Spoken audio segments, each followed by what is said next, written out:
lumabas yung galing sa solar inverter. Yan. And then pumasok yan dito sa main, nakatap. Sa kisame. Ito siya.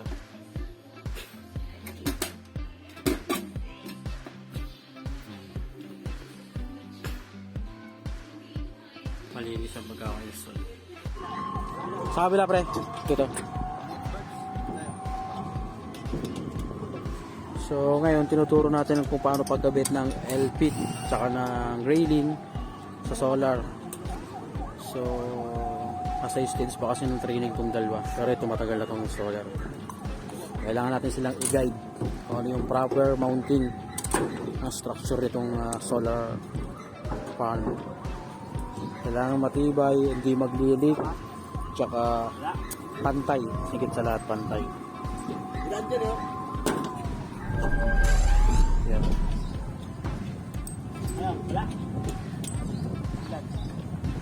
So, yan. Nakatapos na tayo ng isang set. So, dito sa isang set ng solar railing, kaya na natin makapagpatong ng dalawang module, dalawang photovoltaic. So, sa 460 watts. So, left and right. So, mag-extend pa kami ng isa doon kasi tatlo yung nasa design dito sa bandang east, tatlong solar panels. Mag-LP tayo, then gagamit tayo ng splice kit. So papakita ko mamaya kung ano yung splice kit, kung paano siya ginagamit, paano siya ikabit, so kung anong purpose niya.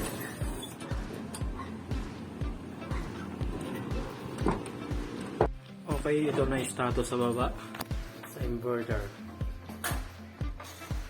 Makalinis ang pagkaka-install. Nagkitaan nga ako, tropa. Tapos si Dan, ang kanilang leader. Ito ang inverter. Malinis ang pagkaka-install. Kaway-kaway dyan. Okay. Nice, malinis. Ang pangalan niyo, sir? Christian. Christian, si Lance, tsaka si Arnel. Bagong player.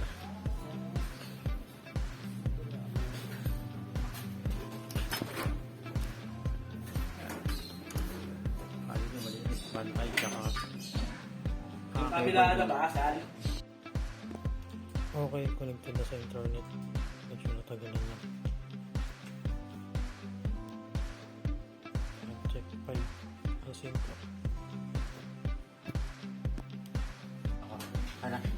Ano pa sir? So, pangalawang testing. Kanina baliktad to. So, testing ulit natin yung DC breaker. So, red sa positive, black sa negative. 181 volts, walang negative. 129 volts, walang negative. So, tama na connection. So, ang mangyayari dito, pag baliktad ang connection, hindi naman masisira yung inverter. Kasi meron siyang built-in reverse protection polarity. Okay? Mangyayari lang sa kanya, hindi siya gagana. Pero siyempre, meron tayong process sa energize testing commissioning. Doon tayo sa process natin para una pa lang, alamin natin yung problema.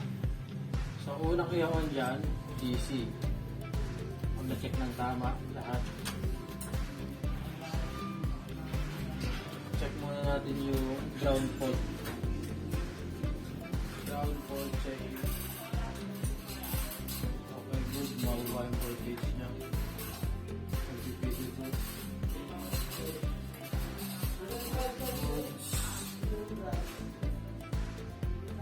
Okay, walang sugat yung mga wire. Sa taas. So, DC on.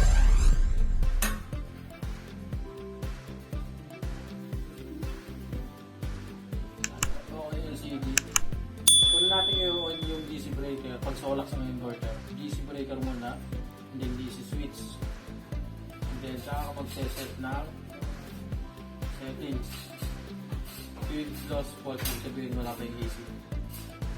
Set muna natin.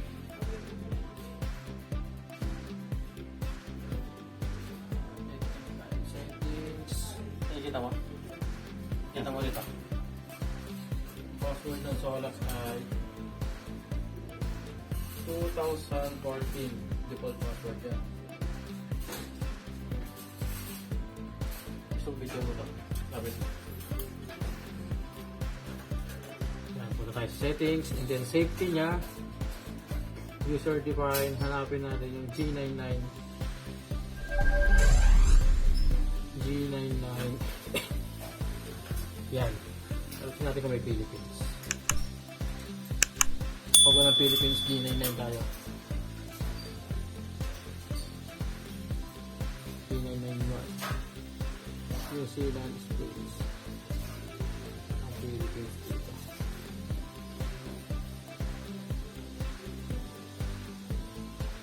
Wala. So, doon tayo sa G99.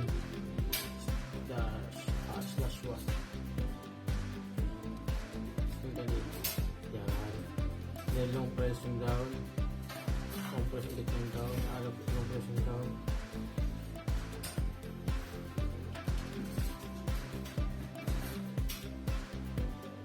Yan. Then, sa export control, dapat ito ay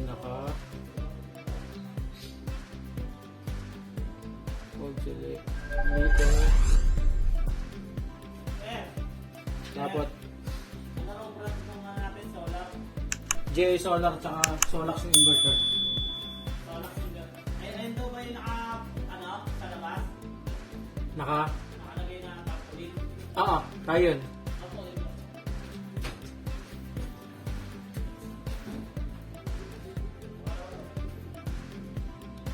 Sa mode select, dapat CT ang isa-set dyan para mag-active yung limiter anti-backflow.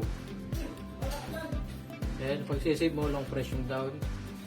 Okay. Then, sa user value, pag di ka naka-net metering, dapat naka-zero yan. Kasi kapag may value yan, mag-export si solar ng sobrang harvest. Which is, hindi ka naman naka-net metering. So, kailangan iset mo siya ng 0. Wala tayo. Sorry.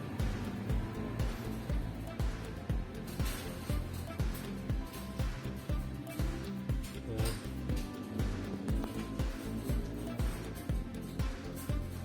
User value. Dapat ito ay hirapin din. 0 lang dapat yan. 0 watts. Pag naka-net metering, ginagawa yan 6,000. Nilalagyan ng value para mag-export siya ng sobrang harvest. Pero since di siya naka-net metering, si 0 lang natin yan. And then, double check natin kung nasa city, okay. User value 0, yan nakasave na siya. And then, punta tayo sa ibang settings. Protection, paralleling, wala tayo ibang gagalawin dyan. Wi-Fi reset, laptop, vertical. Ayun lang. Kung na-settings na lahat, punta naman tayo sa date.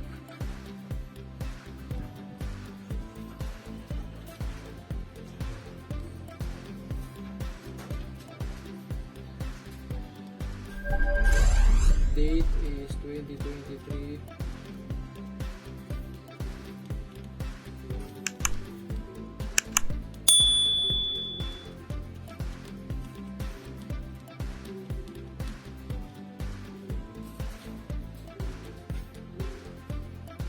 December 13. Anong oras ngayon? Military tayo.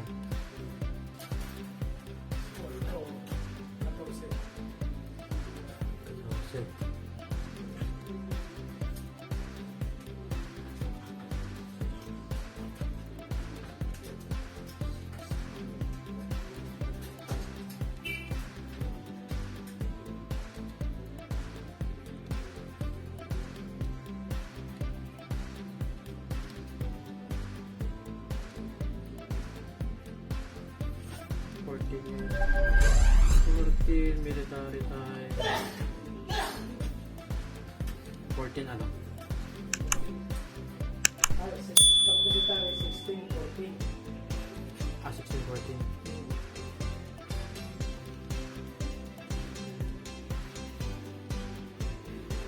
Standard type. Plus factor.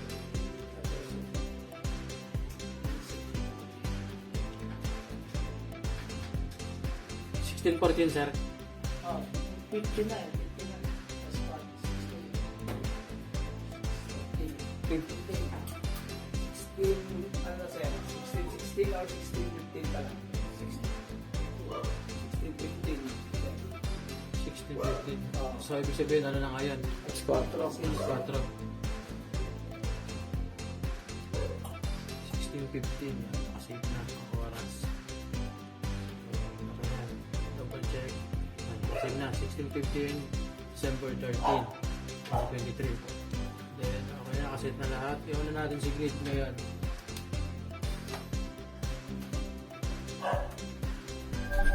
Iwan natin mawala yung grid bolt port. Mawawala na yan. Then, susunod natin wifi naman. Wifi connection. Saan yung ano nyo po sir? Yung cellphone nyo. Kaya,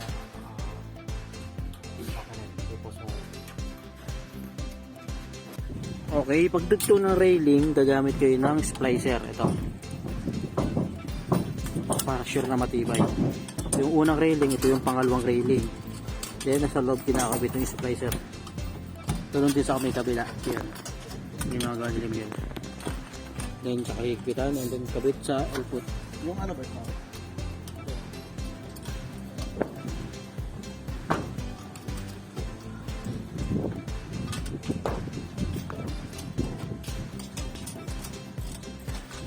Yan, output yan.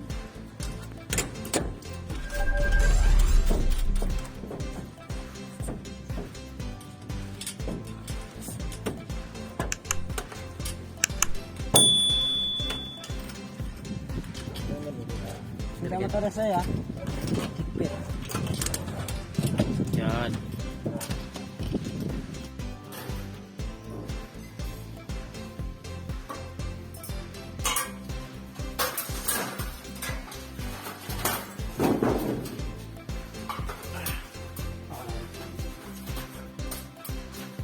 Task ko lang ito.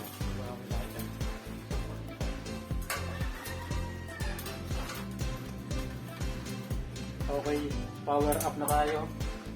So, bago tayo mag-on ng mga breaker, check muna natin yung mga connection para safe tayo, okay? Unahin natin na naka-off to DC switch, AC breaker at saka DC breakers, naka-off sila lahat. So, check muna natin yung sa solar panel.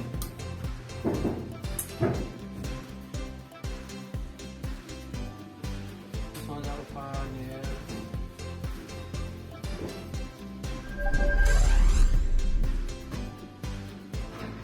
So, ito yung galing sa solar panel. Yung sa inverter, tama? Apa.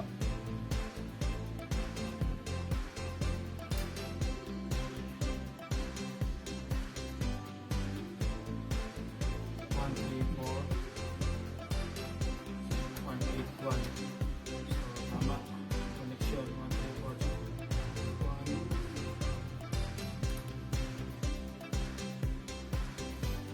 1.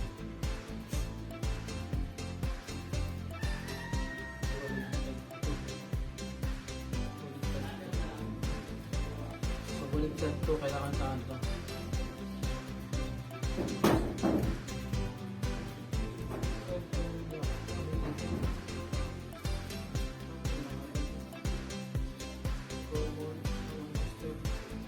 Tignan mo.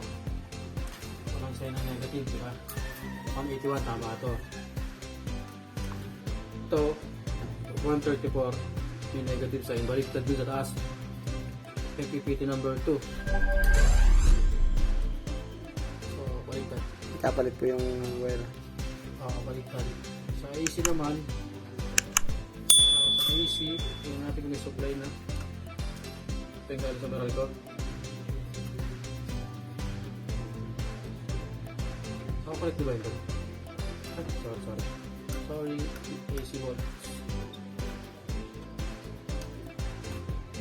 230. Tama na itong Meralco tsaka itong FPP1. Ito, kailangan itong baligtad rin sa taas. Kasi dito, tama naman polarity red. Doon, sa taas. Sa solar panel. Nagkapalit yung ano nila nung pag-trip nila. Baligtad rin nila yung panel. Iikutin yun. Kaya ganito na lang baligtad rin. Ito nyo na lang baligtad rin. So, hindi ikot. Pero doon na lang din, ikutin nyo na lang din sa taas. Ang nasisira kasi sir yung recording. May recording kasi ito eh, red. Gawin nyo na lang, yung sa taas, baligtad rin yung panel pag ganun. Tapos panibagong XC4. recording. Dalawa ulit yun sir. Oh. Sabi mo, baligtad itong ano, MPPT2. Okay pa. Focus mo muna. Ayan, nag-harness sila para pag nabaksak, 50% pa yung buhay.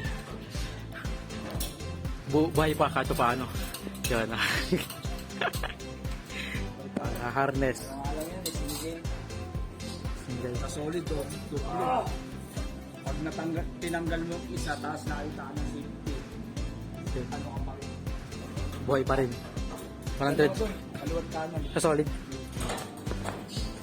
Hindi lang ako pumasok ng safety dun eh.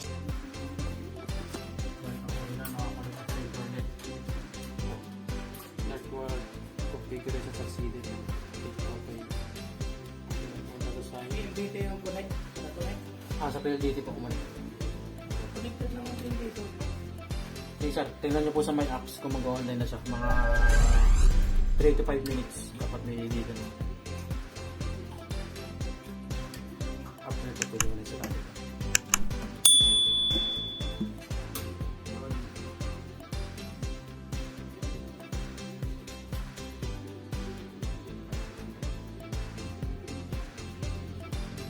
Meron na sir sa inyo sir. Sa apps. Sa Solax po.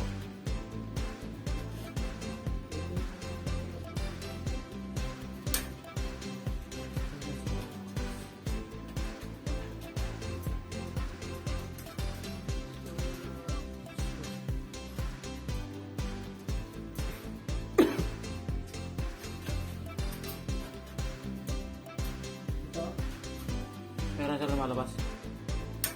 Back nyo po sir. Back. Opo.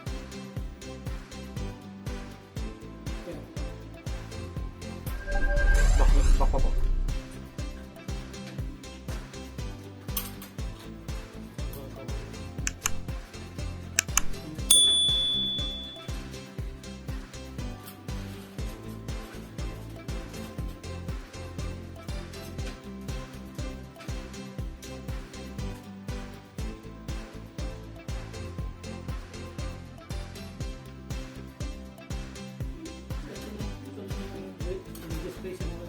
Apa sir? I-back niya pa po. I-back niya pa po.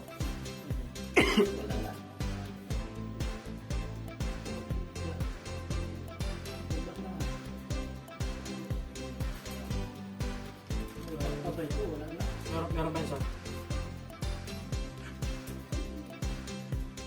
Magtutuloy lang naman dito eh. Ito nga po sir. Ito sa may back sa taas. Ito pa sa taas.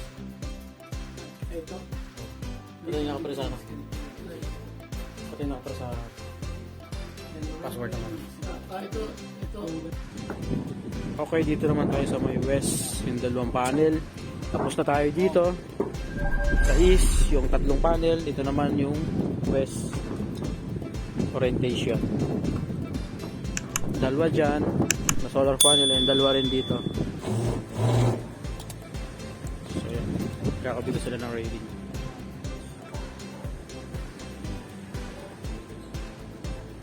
So dito sa subdivision na to, bali hindi ako nagkakamali, 3 or 4 na yun na-installan namin na nagpa-install sa amin ng solar sa Cavite.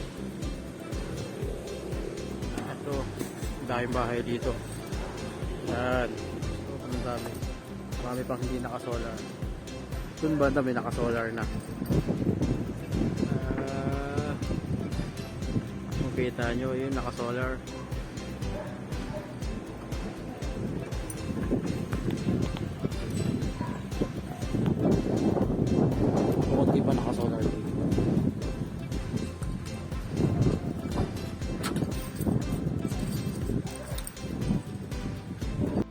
Okay, ngayon naman magtataas kami ng solar panel. After na ma-fix yung railing and cabling, tsaka natin ilalagay yung solar panel dyan. So, 7 pieces na ganyang kalaking solar panel ilalagay sa bubong. Okay, kakit nila, tulungan ko.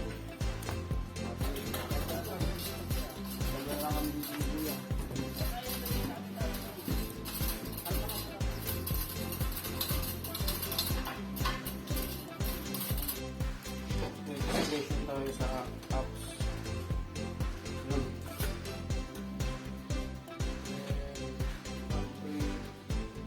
Gawa na natin ang computer. Site ad success. Pangalan ng Wi-Fi user. URDP. Wi-Fi.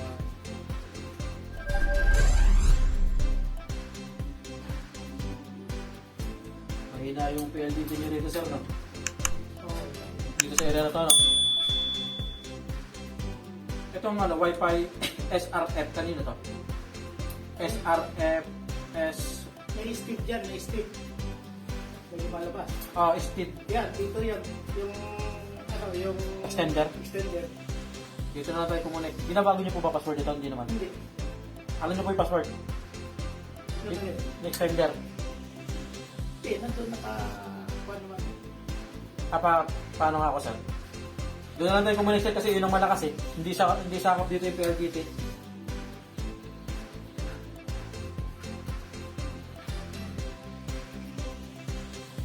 Galing yun, naka-wifi pa eh, no?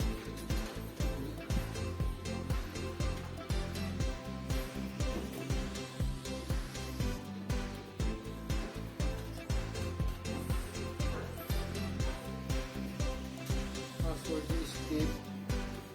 Wait lang. Sir, pupunta na lang ako dyan, sir. Wait lang, makapasok lang. Pupunta na lang ako dyan. Dyan yung password. Sorry. Ano? Papasok lang ako. Break time. Tama na ako dyan.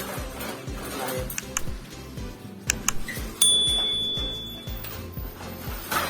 Stop ko muna to, sir.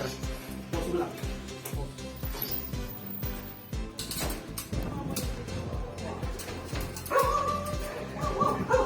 So, ayan, nataas na yung panghuling solar panel, pang 7 pieces.